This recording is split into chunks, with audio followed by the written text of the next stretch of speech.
Hello to everyone, and it's actually great to be here with our new guest. But before we go to the new guest that we have in the show, special thanks to Michael Cooper, ex-Microsoft lead, joining us as guest and co-host today. Kamal as well, CEO of Omnistrate. So Michael, Kamal, good to have you on the show. And today we have one of my favorite guests, and let's see how this show will actually go. We have Sebastian Gebski today in the show. Sebastian is currently director of engineering. He used to be, he is actually co-founder and co-host of CTO Morning Coffee, a webcast or podcast show, right? He used to be my colleague at AWS as a principal solutions architect. He's a content creator, so he has a blog post called No Kill Switch, really interesting, and we will talk about some of his, some of his strong opinions in that blog post page. He used to be a CTO of different startups. So Sebastian is joining us today from Warsaw, Poland. Sebastian, welcome to the show. Thank you very much. Thank you for the invitation. Thank you for setting the expectations. When you mentioned content creator, I don't think anyone introduced me like that. It really resembles, mentioning the blue platform and so on. So, but I like that. Yeah. So let's have the ball rolling. Yeah, you can create different type of content nowadays, so we need to be careful with that. Totally. But I really like. So I mentioned your name as a content creator when I mentioned your no kill switch blogs, and I really kind of enjoy reading your post. I think you published also something today on LinkedIn. It's kind of I don't necessarily agree with everything you say, but I really kind of admire persistence that you actually do have when you actually publish those articles day after day, right? The idea is not to have everyone agree. The idea is actually to be thought-provoking, and sometimes it's much better. Yeah, true. Okay, let's try to be thought-provoking today as well. Right? So Cool. So Sebastian, before we kick off, maybe you want to tell us about something about what you do now, and what does your company does. Oh, I'm building. I'm a builder. I'm a builder by heart. I started building like 25 years ago, and I keep building. I'm a director of engineering for the product organization, and we are in payments. We are quite a big player here in Poland. The brand name is AutoPay. We are not new. And yes, we are expanding across the Europe. So interesting times indeed. Cool, amazing. Do you use LLM AI coding assistants? Only 10 of them, not much. You don't want to ask about how many tokens. A lot, yes. I think I already should get some, additional discounts because of the volume. Which is amazingly great segue into actually topic that I wanted to mention, and I saw that on your blog post page. You're mentioning a new term, or you coined a new term called LLM tokenomics. When you say tokenomics, to me, blockchain startup founder, that associate me to a kind of ugly story of blockchain and tokenomics and all those ICOs that people were doing selling tokens. So what is LLM tokenomics, Sebastian? So how to explain it in the most easy way? Some people used to say that software developers are human beings who turn coffee into working code. And it kind of makes sense. And right now it has changed because they are turning coffee and LLM tokens into working code. So this is what's changed. Basically, if you hired someone, you pretty much owned 8 hours per day of their time. And it was, of course, up to them how effective they are in utilizing this time. But right now, there's additional variable, additional factor. So something that can boost their productivity. Something that you can actually compare it to acceleration, like NOS. If you think about sports cars and so on, you can pretty much boost their abilities, capabilities by using those tokens. This is the most simplified version of how to describe this idea, basically. So basically, instead of coffee, we give LLM tokens to developers. Yeah, so let's talk about the implications. It pretty much means that until now, when you are estimating how much time something will take, you were using man days, man hours, or something like that.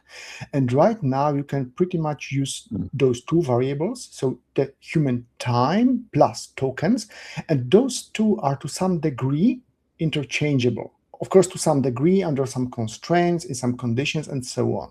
But again, simplifying things a little bit, some work that could be completed by skilled human can now be completed by spending LLM tokens.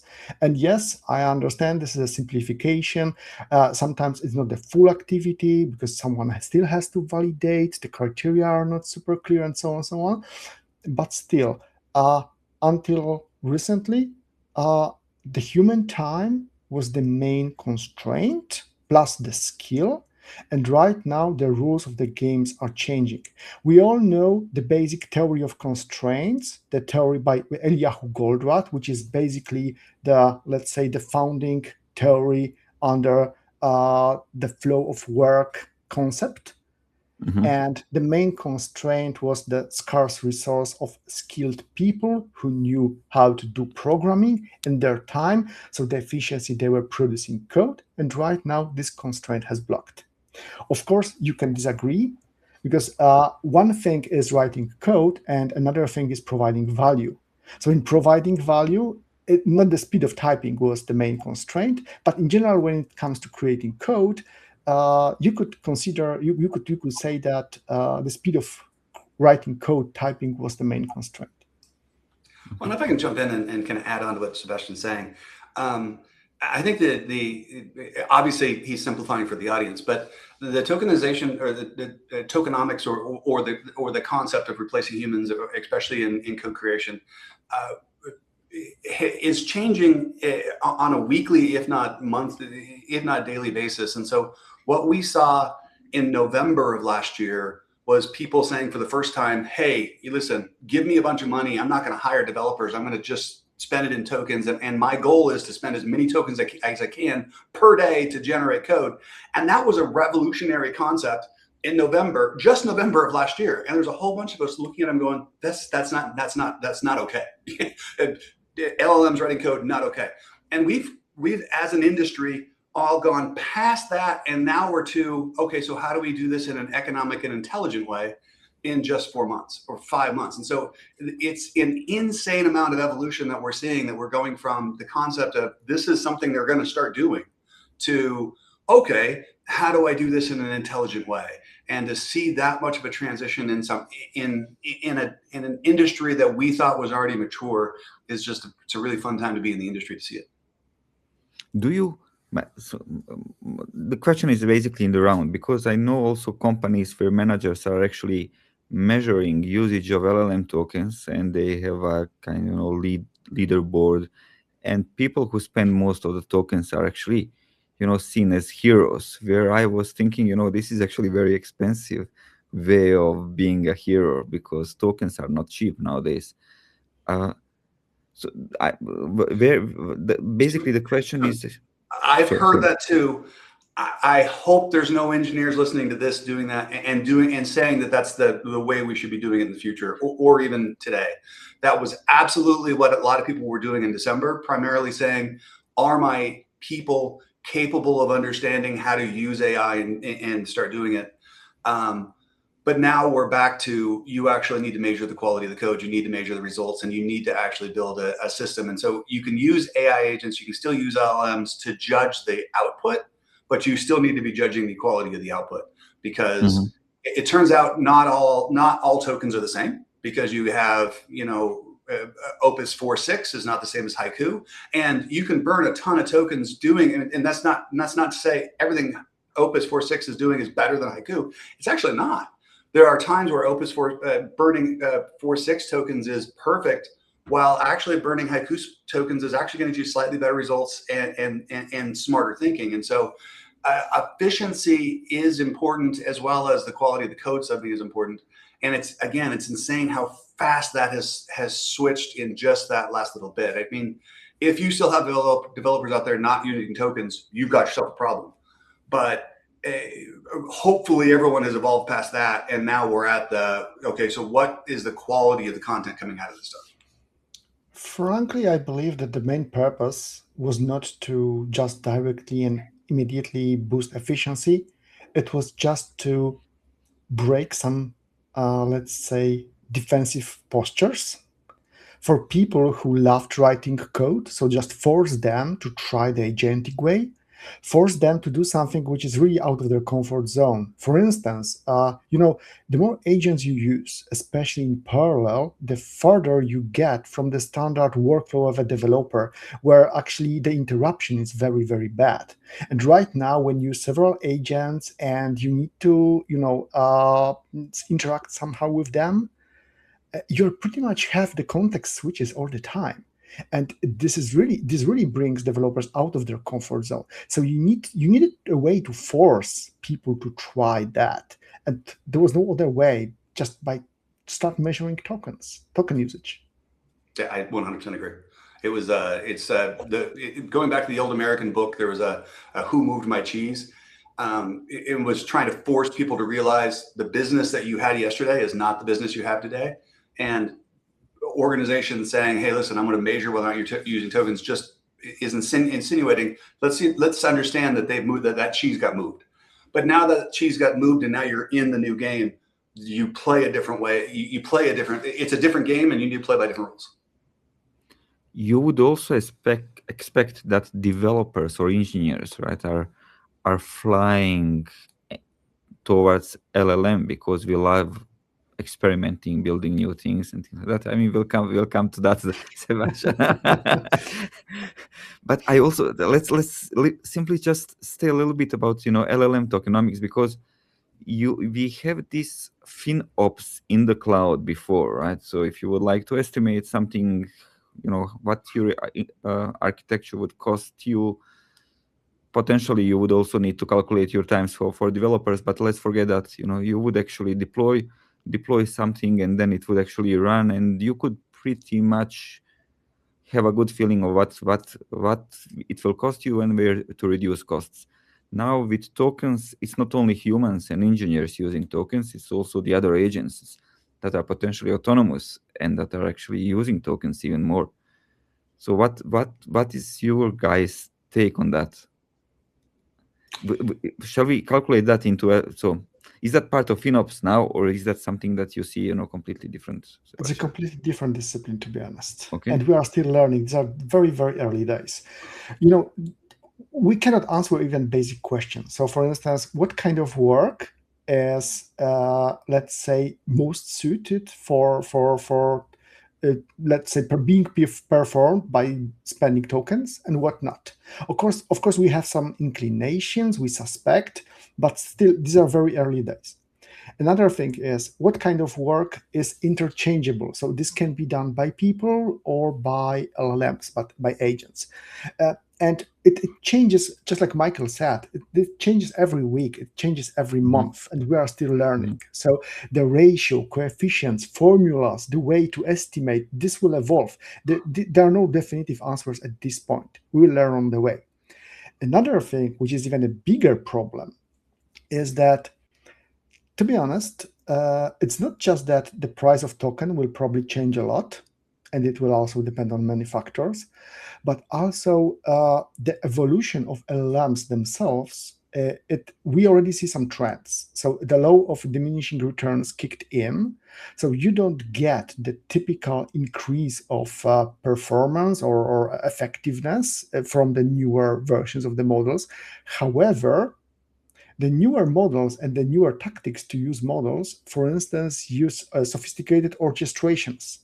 So there is one model that generates, another model that validates, another model that compiles, then runs the screen, validates the screen. So what it really means is that to get better performance from using LLMs, you need to spend more tokens. So it means that basically it works like, this NOS, like acceleration. The more you spend, the better results you yield. And again, there is still no formula. We will learn those formulas on the way. So this is a completely new discipline, but a very new discipline for us. And I do think that speaks to one of the things I think the smaller shops have an advantage over the bigger shops right now, because in the larger enterprise environments, there's not a lot of room for experimentation. And so, people are coming out with some pretty hard, fast, here's how you use LLM for coding. Here's the tools we're using. Here's the process we're using. By the way, here are the approved prompts, or here are the approved, MCP tools we're allowed to use. And so what worked in January when they set that process may not actually be the ideal state in March, or I guarantee it won't. And so what you're seeing in the smaller shops is a lot more experimentation and a lot more, hey, what's working? And so, the code, the process, it used to kind of always be that you would, at start of the year, it was research, plan, then implement, and then you'd have the review. We're starting to see slight variations of that. And we're also starting to say, hey, listen, research and plan need to be completely different context windows on some issues, or on some LLMs, but research and plan can be absolutely the same context window and you get better results on different LLMs. And so it's an interesting time to be in the industry, because again, the larger shops who don't have the ability to be as flexible are often kind of chasing the trends that the smaller shops are able to kind of implement or find or discover. But going back to Sebastian's point, you're finding those things by wasting tokens. So if you're always playing to the optimal, or if you're always kind of optimizing your token specifics, you can get to that, but you might actually be missing the next major breakthrough, or your code quality might be degrading slightly with every run, and you don't know it because you're not experimenting and jumping outside the bubble. I totally agree, and I can actually give one interesting example. I believe it's interesting. You will tell me if I'm wrong or right. So right now we are still strongly biased because we try to replicate the way of acting of a human mind. Yeah. However, imagine one simple tactic: immutable code. Why, instead of fixing the code again and again and again and explaining to the model intricacies of a fix, which may be very, surgeon style, very, very detailed on a very tiny details, why instead of that not just regenerate the whole thing, starting with the same slightly modified specification of a prompt? This would not work for a human that has, its own speed of typing code, but this may very, very nicely work for LLMs, and it may be actually economically viable, considering the value of the final product. So again, I totally agree with Michael. Experimentation will tell us a lot, and it's quite possible that we will evolve in a way that we haven't even imagined. Mm-hmm. I think probable. So, because I wasn't imagining any of this in November when we thought, in November, we really thought, oh my Lord, AI is here. Now we understand what AI was. And then December hit and we said, oh, no, never mind. Now we know what AI hit.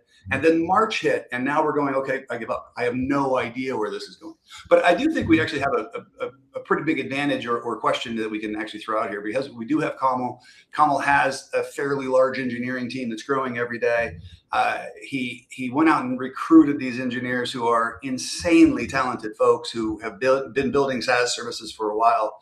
And so, Kamal, how are you measuring whether usage of AI by your teams, and how are you measuring efficiency gained using AI by your teams? Or are you not? Are you just trusting that you've hired ridiculously senior engineers? Their job is to produce ridiculously good stuff, and you don't care how, just get it done. I think it's less about measuring. I think some of it is. I think first of all, I like the analogy that Sebastian made about the time and the skill. I think there's a third dimension now about how good you can leverage your AI. I often tell my team that, hey, look, there are 3 things important, like 2 things important in the past, and now it becomes 3. The 2 things that were important in the past is like your domain, your expertise, whether you're a software engineer, you're a marketing professional, you're a sales professional, and then you know about the business you are in. Now there's a third dimension. You need to know how to use AI or leverage AI. So, if you want to be effective, especially in the technology domain, you got to be effective in all those 3 areas. I think what we are seeing is, first of all, there is a human factor that comes in, that how good they are in terms of prompting, how inclined they are with changing themselves and dynamic. Because not everybody is as dynamic, not everybody is ready to accept the changes as quickly as others. So there is that element of resistance versus acceptance of the reality. Not everybody is, right on the day one is pro AI, and it takes time. They need more validation, right? So there is a human factor involved. Then there is also not AI is not equally effective in all parts of the jobs, and there are certain functions where it's much more effective than there are other functions. So I just want to put the caveat before I answer the question, Michael, which is there are other factors which influence their thing. So we cannot just say okay, let's just measure the number of tokens and that's the way to do it. I don't think so. That's fair, by my personal opinion. I think we need to look at the context and understand that, and really use the data to figure it out. How do we best support where there are gaps to influence and better help those individuals to get there where we need to. Now, what we did is, like what we have been doing here is one of the interesting exercises we did last month is really, without looking at the data of how much the token usage for each of the individuals, we reverse mapped it. We sat down, like I sat down with the leadership team and said, okay, let's take a look at the whole team, especially focus on the engineering team for that. And let's see who, without looking at the data, who are the people who have been able to multitask now, like ridiculously. Like now they are able to handle 5 or 10 things at a time, right? Engineers by definition, right, they like to single focus and do like traditionally, right? They like to focus on one thing. They don't want to get distracted. They like to do one thing sequentially, and they're really good at that. But the moment you do the multitasking, they just don't like it. It's just like, and so it's a skill. Now with AI, you can actually do that, right? And because they have not been trained to do so, it takes energy, it takes some effort, it takes some proactiveness to be able to do so. And some engineers have mastered that, and they're going 5 to 10 times. They have like 10 different sessions going. They have a completely different context going in parallel, and we know that because we know what they are doing in a week over week. So we have a clear idea in the last month who's been working on what and how much the things were. And so we looked at it. Okay, who have been working on multiple things at a time, and let's take a look at find the top 5 people, and then look at the people who are not even who are just single tasked essentially. Mm-hmm. And then we populated the list and we went back. Okay, let's now look at the last month of token usage. And guess what? It mapped bingo, exactly what we thought. Like we were so spot on. And that is one correlation that we found, that AI, like beyond, and I'll go back and just tie up to the statement I started, which the Sebastian statement of time and skill. This third dimension of AI is really enabling the multitasking. And that's one of the single thing that we notice here at Omnistrate, like how much if you have the skill and if you know your domain expertise, the same time you can just be much more effective, and you can scale yourself significantly better, and you can multitask significantly better. And if you know how to leverage AI effectively. Now, give that in quotes. I will just make one minor off comment on one of the things that you mentioned about models. Now, my personal opinion, I think the models will evolve. The models will keep on evolving. I personally tell my team members, like, don't worry about so get hooked up on this model versus that model. The models will catch up. That sounds like a macro optimization or micro optimization rather. Macro optimize, like focus on the bigger optimizations. Like how do you get the workflows right? The bigger workflows. Hey, operation, like how do we get the operational workflow right? How do we get the development workflow right? How do we get, if you're trying to standardize the UX, for example, for different, making sure certain principles are adhered, how do you make sure that happens? So make sure that the outcomes that you want to achieve set that as workflows and focus on those rather than trying to go in micro optimization. Personally speaking, because I believe that models will keep on getting better. I mean, we're looking at Mythos coming out soon. It's just going to blow the things away. So that's just that. Yeah, cool. Thanks, Kamal. So let's maybe just to rephrase what Sebastian said before. Before we used to turn coffee through developers into code. Now we use coffee and LLM tokens now. But Sebastian, you also in one of your blogs claim that productivity gain from LLMs with developers is actually barely noticeable. How is that possible? Well, the first thing is that the productivity gains really differ very, very strongly between various people. And it depends on several factors. The first one is, of course, that some people are strongly opposing the new flow of work, the agentic flow of work. Why so? Because some of them just joined this industry, this profession, because they love writing code. And basically, this is the main reason they are in this industry. They don't want to give up on that. So for them, AI is fine as long as it's a smart auto-completion. They don't want it to do more. The second thing, and of course, they will have a relatively low productivity boost just because their hands are still the limitation to some degree. Another reason why the productivity may be limited is that at least some people, some of those developers, do have a habit of being control freaks. And this is both positive and negative. So they take responsibility over code running on production just because they know this code almost by heart. Even if they don't remember it, they've seen it, they know how this code looks alike, so they know how to navigate it, for instance, when they are troubleshooting. And if you think about the agentic flow, this is not possible anymore. Agentic flow is like a chainsaw that you use to create a small figurine out of a matchstick, right? So so it's just not possible anymore. You need to find another way to make sure that this code is runnable, that you can take responsibility over this code, not by manual inspection of everything. So they just, let's say, oppose this agentic new workflow, which is the main reason of why we can get more productivity. Another reason why we are not productive in some cases is that we as developers, for many years, everyone who was able to code could enter the industry just because the difference between the demand and supply was so crazy. So we didn't really require people to have soft skills, to be good at abstract thinking, except programming languages. And right now, the issue is that many people struggle with phrasing their thought, with the abstract thinking and expressing themselves in a structured way. And, I know that LLMs have been trained on unstructured data, but unstructured data is unstructured in theory, which means that data was processed initially. You coming from AWS, I will give you one example. Coming from AWS, you remember how AWS interviews people. So they expect people to answer questions using the STAR formula: situation, task, action, result. So they expect you to structure your answer. And why do they do that?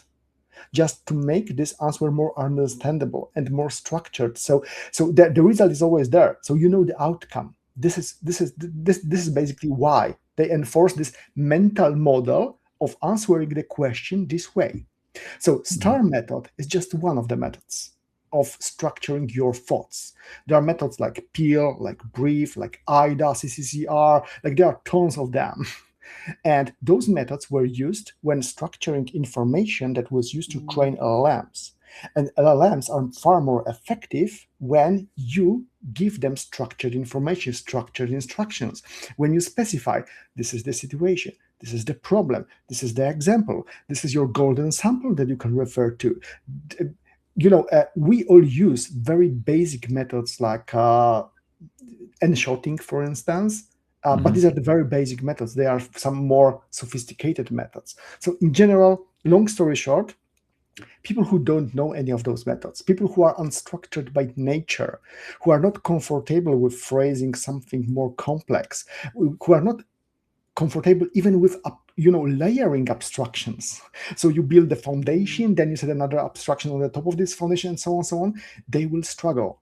And the main question is, how many of us developers in general were trained to do that in school, in primary school, even in our work, in our job? Basically, the work of developer is translating someone's thoughts and expectations into code, but the logic of the translation is mostly this whole model is in our heads, and right now we are supposed to put this model in a structured form in some way for someone else's head, LLM head, to do the processing. We are not used to that. This is hard, especially because this sounds very ephemeral. This doesn't sound like a structured discipline, right? So many people were not taught that. Many people are not skilled doing that. And to be honest, many people are just too impatient. I knew so many experienced engineers who started by prompting, but they got impatient very quickly and they start fixing by hand, which pretty much kills the whole idea of gaining productivity by that. All right. So there's both fixing by hand, but also starting to tell the LLM, hey, no, here's how you need to do it exactly. So not just fixing by hand, but also dictating to the LLM, I told you do it this way, which is then, if you're doing that, then that's the point of using the LLM. I mean, so I would 100% agree with you. It's the abstract, but I'm also starting to find that the best results in interacting with the LLMs is learning to ask the LLMs the right question. So in many ways, it's like, when you get an intern assigned to you for the first time, you know what the answer is, but you kind of have to lead the intern to there, so he has so they have an understanding. So you kind of have to load here's the things I need you to think about, Mr. Intern, and then you see that the bulb click in the intern, and then the intern goes and does it. I'm seeing a lot of those same results, or you get a lot of the same results with an LLM when you kind of prompt it in the right direction. But it does take patience, and it does take understanding both the big picture and being okay with the LLM taking a different path to get there. I mean, having been in systems admin most of my life, my wiring closets were always perfect. I mean, all my cables were the same length, and I went over and see some of my other buddies' stuff, and their stuff is a mess, and no, that's just not okay. But it turns out both of them worked. And so you have to be okay with other people's process as long as it works. And I can't agree with Sebastian more in terms of it's a different skill set. And it also goes back to what Kamal was saying. He was saying it's multitasking. To us, to me, in the IT or the AI world, you'll hear it called orchestration. So the new skill is how many agents can you orchestrate? And so it's the abstraction from doing the daily tasks to orchestrating and herding these cats in the correct way. And it's a completely different skill set. But most of us went into software development because we enjoy solving riddles and puzzles. I was always, claiming, hey, this is actually the best job in the world because I get paid for solving problems, right? And solving puzzles, it always feels like play. You would think about something and try it, and it doesn't work. Now that portion of fun is actually taken away from me. And then you had also historically, some of the Kamal, I think you said that some of the best developers or software engineers that you would have used to be those who had difficulties communicating, or they were not even interested into communicating with others. They had a strong voice because they knew the best how to do things. So they were actually followed and listened and respected in the development community in the company, but they wouldn't actually. Those are not the people who would actually go and write specification. Now, if English is becoming the hot programming language of today, does that mean that we geeks will actually die off and the software engineering and development goes into the hands of project managers and product owners or things like that? If you ask me, I believe that the role will change, or some roles will merge. So the Puzzle solvers, probably they will be gone. Problem solvers, no, not at all. Actually, this will be an industry of problem solvers. The people who can understand the goal, define the intent, not the prescription, but the intent. People who will spend 80% of time on describing the success criteria, so the validation way of the solution for the LLM. People who understand the purpose, really understand the purpose. People who are very curious, professional curious, who will, wander around the problem to understand the edge cases, because this will be very important. People with different attitude. I'm not sure if they will be called software developers. Maybe they will be called agent shepherds, or maybe they will be called problem solvers. I have no idea. Kamal, back to you, because I think I interrupted you. No, that's perfect, right? I think I'll say what and why will become more important than how, and the definition how will change. So how will not be about how proficient you are. I remember like 10 years ago, right? A lot of the top tier companies will measure the developers how fast you can write the code, and there will be a ninja coding round or something like that, right? And that has no meaning now. And instead, what will happen is, are you able to multitask? Are you able to, leverage and use the AI to create structured workflows in a way that can get the outcome done? And that will become the new skill. So to your point, I agree, like agent shepherds or AI orchestrators, like whatever we want to call that, that will become the new how. And I think the what and why will have much more relevance in the new world, because people who can think about why I'm doing something and what am I doing, like building and doing and having that imagination and creativity, that will matter more, right? Because now getting the barrier of writing code or to achieve an outcome, that has went away, as long as you know how to shepherd these tools to get the outcome you want. So that's what I would say. I do have a question for Sebastian and Kamal on actually on that topic. There was a famous little quote from an American president, which is, they asked Abraham Lincoln, how long does it take him to write a speech he's about to give? And he says, well, if it needs to be a 10-minute speech, I need about 2 weeks. If it's an hour-long speech, give me a couple of days. But if you want me to go for 2 hours, I can start right now. And so, from a development point of view, from a developer point of view, there was a lot of pride we took in getting that clean, crisp, small, tight code. Is that still what we're supposed to be judging by? Or there's some indications that AI actually prefers slop, because if everything it needs is in this one little box, it's just going to change this one little box. And so is what is good different now in the age of AI? That is a fantastic question, because you've touched about a very interesting problem. And my take on that is that all answers are correct. So first of all, right now, you expect the software to be of a certain quality, because this software is supposed to be general, like SaaS software, for instance, the same for every paying user, and used in the wild, in the open internet. So it has to be secure, and it has to be maintainable, and so on and so on. But the future will be different. First of all, I believe that people will keep creating software for themselves. It's like shadow IT of the 21st century. You need something, you don't buy, you just create. You create your own mobile application with your own private backend. It's just for yourself, so it can be slow, it can be ineffective. It doesn't matter. Your CPU on your phone is powerful enough to take care of it, even if it's very far from being optimal. And it's not a problem. However, this will be for relatively simple tasks, relatively simple things that you do on a daily basis that help you somehow. And it's okay, probably because it covers 70% of your needs. For more sophisticated needs covered by a typical SaaS, you will need the more sustainable approach. And in this case, there will be a new skill of developers, box organizing.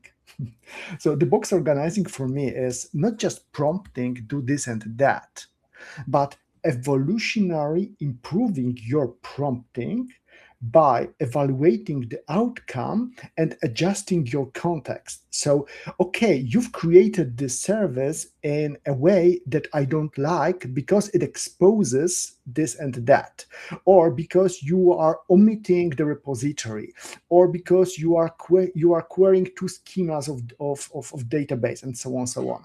So you just see an error, a mistake, or inconsistency, you add it to the general context of that LLM uses to generate code, and in the next iteration, LLM does it slightly better. And it means that you can do it only iteratively. This will take a lot of effort. You will like create a humongous run book, humongous handbook for your LLM that is specific for your business. It requires a lot of investment. It has to be done evolutionarily, spending a lot of tokens. That's fine. But this will be only for the enterprise grade kind of software. So this will be two extremes. And of course, there will be something between those extremes. Maybe this immutable code kind of software. So you just create it, you seal it, and then you can just recreate it from scratch if needed. Again, another paradigm that will work for some scenarios. But I think that we will have this layerization, different kind of software creation approach. Which actually goes probably in that direction of SaaSpocalypse, right? So the SaaS being not dead, but it needs kind of go in a different direction. And there was also that logic about fast fashion SaaS, that everyone will be able very quickly to create whatever they need. Still, we said that in this show a couple of times, data still has a different importance than just the front end. So because you will still be generating data. Another thing I noticed, and it actually goes in that direction that you mentioned in your article, Sebastian. So you said something that we were never very good into forcing people to write documentation for other people. Now we need to do it for AI agents and for the LLMs so that they understand that. And recently I'm working on a data platform for AI agents, and it is crazy how important metadata are. So metadata before was actually, this is actually table holding participants, or this column is just participant ID, but you wouldn't actually bother describing everything and all the connections and everything around it. Now for LLMs and for AI agents, AI is actually forcing me to document things way better than what I used to do for humans. Ironic, isn't it? Yeah. But there's also it's a fascinating catch-22 there too, which is so if you're using AI to build for AI, which is what I'm doing right now. So my current startup is very focused on that. What you find is Opus 4.6, for example, was trained on data that is like April of last year. April of last year, MCP was everything. LLMs.txt was kind of a concept, but not a thing. Agents.md, what the heck? I mean, sure, okay, but we've learned a lot about AI and how AI agents interact. And if you just let Opus go out and build things and say, hey, make this work well for AI, it's going to be using last year's concepts for that. And so it's actually hilarious that currently the best AI coding bots are the worst at optimizing for AI because they're out of the loop. They're not trained on the current stuff. And so you actually have to ask them the right questions and get them to realize, oh, wait, no, API matters now more. How you structure and how you document the API responses matter now more. And so you can do really efficient things, but you have to get the AI to read the human blogs who have figured out how to do this. Vercel has an amazing one out there, by the way, you should read. And it's actually hilarious because you're having to ask this, this ultra smart AI coding to, hey, can you go read these human blogs so that you can get better at doing this? Because right now you suck. Kamal, do you see in your company or with your customers that the documenting and documenting for AI has changed? Documenting for AI has changed. Basically, that people are actually writing more documents nowadays so that AI can understand them better. I definitely do that, right? My Obsidian. So Right, like I think every company now these days have agents, right? Like, and like we help companies build their distribution platform or control plane. So by definition, our surface area is very large, and so when our customers wants to do, they often have questions like, rather than reading the entire documentation or figuring out how to do certain thing, they would really like to ask their Claude code, hey, how do I achieve this with Omnistrate, and go after the documentation and get that the answer, right? So 100%, right? Like, that's the that's definitely there. I would also quickly add that we see that even internally, right? That the I think the pattern that we see that they're very interesting is just one thing is to write just define skills or workflows or what's a specification in English, but the other thing is what we're trying to do is for several of the outcomes. When I say outcome business, I'm talking about business outcomes that we want to achieve. Let's say, hey, operation, we want to improve the operational workflow. When a bugs get reported by the customer, how we can quickly fix those things. Or, for example, we have a new feature request. How do we accelerate that?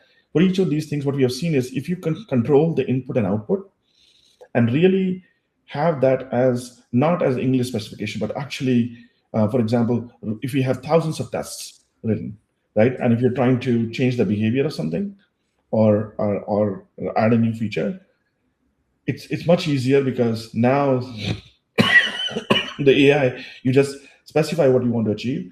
AI just doing it, making the change, running the tests, and making sure, and it automatically figures out, oh no, I messed it up something. I'm going to go and fix it, and you can just streamline that entire workflows. But it's important that it doesn't work like, for example, when a bug report gets created, but the bug report is completely garbage. You don't specify what, and you have no standardization on it, on what the issue is, what was stated before. So you need to capture it properly. If you capture the input and output properly, and when I say output, I mean the tests or your evaluation criteria or whatever that is.